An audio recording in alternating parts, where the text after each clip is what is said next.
very important to love God and love neighbor. Matter of fact, Jesus said that was the most important thing.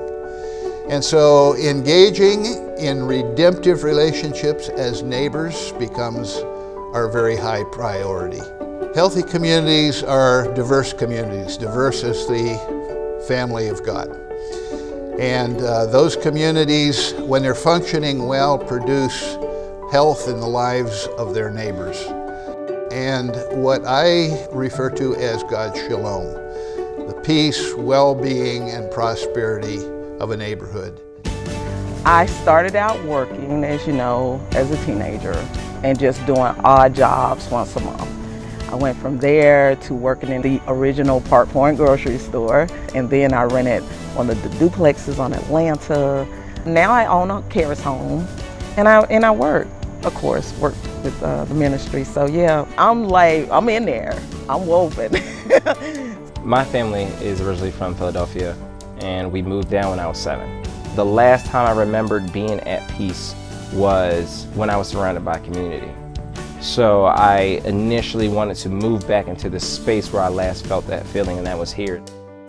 A lot has changed here in South Atlanta. It is now an area that people want to move to. You know, walking down the street and people waving and knowing your name and interacting and how are you doing today. We are one of the rare neighborhoods that actually has the opportunity to maintain and preserve that culture because they provide the affordable housing and the neighborhood development in the way that they do. A lot of lower income and middle income families have been empowered now to own that space to occupy and not leave. The South Atlanta Marketplace has been sort of a hub for everything that is positive about South Atlanta right now. My patrons are my neighbors, and my community is who I interact with. Those two needs being met, the space for community and interaction, and then the basic human needs of needing to eat have been revolutionary in South Atlanta.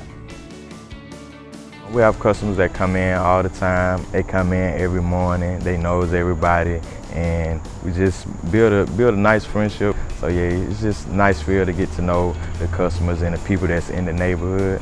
Every day I'm progressing, I'm learning new things. It's been great for the community, and it helps out a lot of people a lot. Each person we talk to, each person we work with, interact with, collaborate with, is formed in the image of God and inherently has in them desire to be known, desire to be at the table, desire to problem solve. That's all wrapped around this idea of dignity. So when we think about South Atlanta, our current neighborhood, 25% of the neighborhood is owned by low-income families. We don't just have in South Atlanta a job readiness program, we've got jobs. And we're actually looking at bringing in minority business owners. FCS has been working at rolling out some new curriculums to see communities being developed with healthy practices based on lessons we've learned right here in Atlanta over the last 40 years.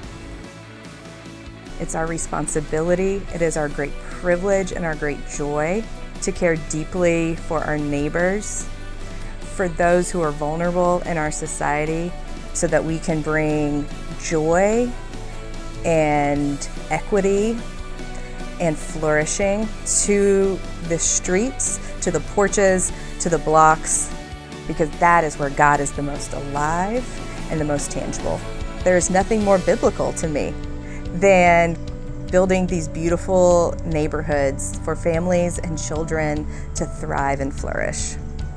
We are going to be creating more housing, more jobs, more small businesses, more programs full of dignity and life for our residents. Just like the last 40 years, we have not done this alone. We have done it with countless partners and friends and donors and experts. And we hope that you will come on us with this journey of our next 40 years in the same ways you've done it in the past. And we can't wait to have more people and new people join us as well.